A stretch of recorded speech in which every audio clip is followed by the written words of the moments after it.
Hey guys, Jake Whip here, and as you just saw, I just made a new lightsaber preset for Davinci Resolve Fusion.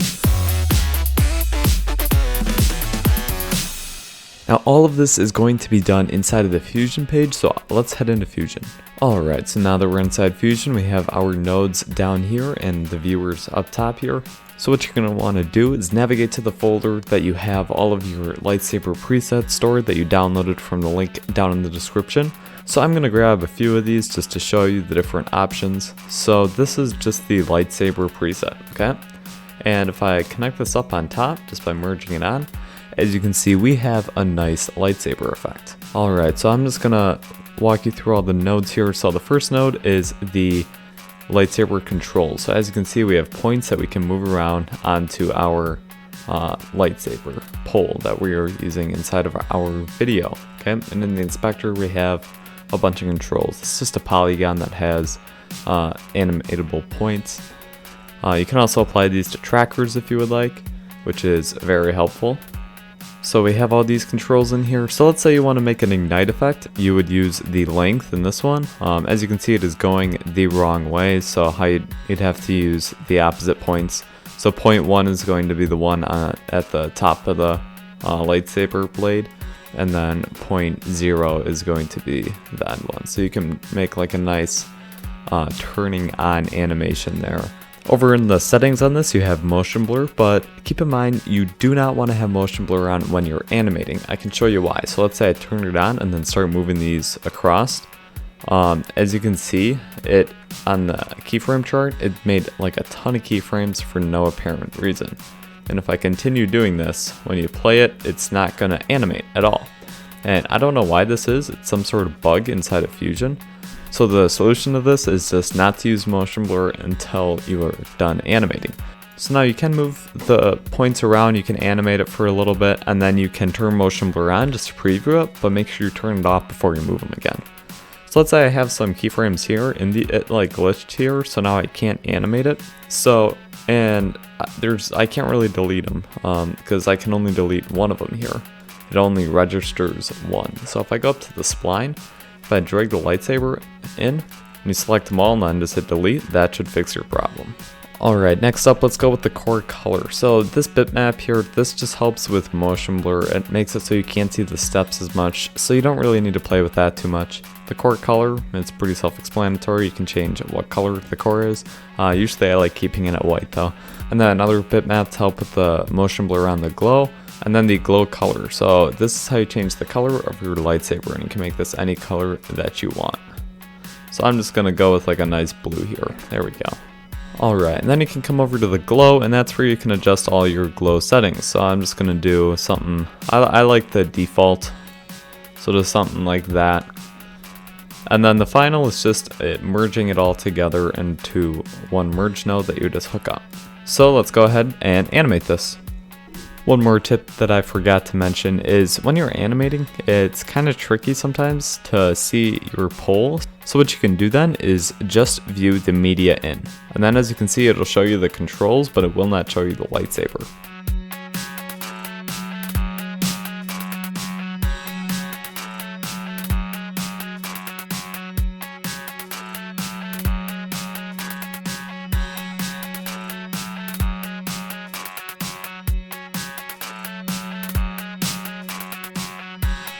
Alright, so now that you can see we have finished animating it and it looks great with the motion blur now turned on and everything is working fine. So let's say it doesn't do it in this scene, but let's say your lightsaber goes behind a subject, okay? So I'm just going to use when his hand is right there. And so how we're going to have to do that is we're going to have to rotoscope out the hand, okay? And how we're gonna do that is grab the media and copy it, okay? And then we would put it back on top, okay? And then we take a mask, and if I just invert this and uncheck solid, I would just come over here and rotoscope out the hand on all the frames, okay? And then layer this back up over it. So now if I hit solid again, invert it, as you can see that's now on top, okay? You might want to put like a little bit of a feather on it.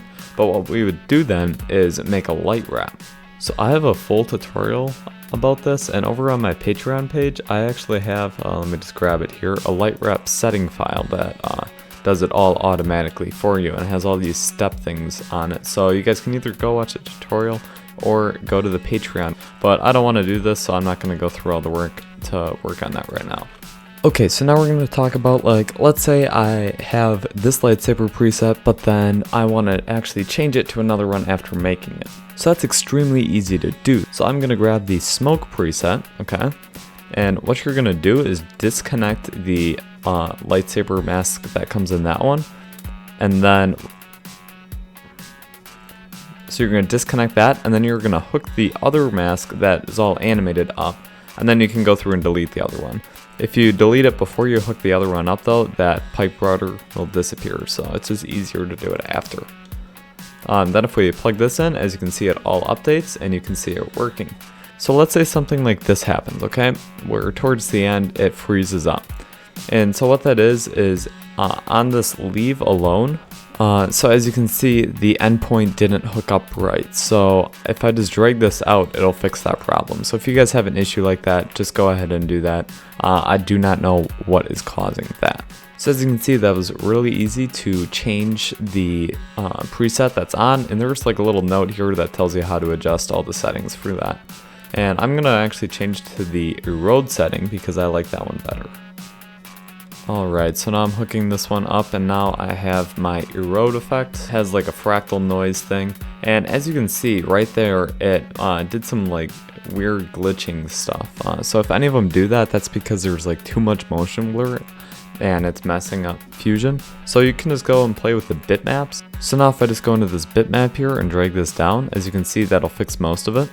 Okay, and so it's still doing it, so let's go to the one that goes into the core, and if we bring this one down, that'll fix it and make it so it's nice. You can also add like a soft edge if you don't like the core to be quite as harsh. You don't want to do too much because that'll start giving it some weird effects. You'll need to do that on like both the bitmaps. But as you can see, that's a pretty nice effect, and you can also adjust the erode map, which is just a fractal noise, and you can adjust like the quality of it, the scale, and a bunch of different settings like that. So let's say your lightsaber is too short, too thin for you. If you go into a lightsaber here, the mask, you can just adjust the border width right here. And as you can see, that'll update everything for you. I think that's a little too big. So I'm just gonna bring it back to the normal here. So anyways, I'm gonna be having more effects coming than just the eroding smoke and then the normal lightsaber that you guys can do. Make sure you guys check this description to see if there's any out already, and thank you guys for watching this video. Make sure you subscribe and go support me on Patreon. It really helps me out. And comment down below if you guys have any questions. See you guys next time for another video.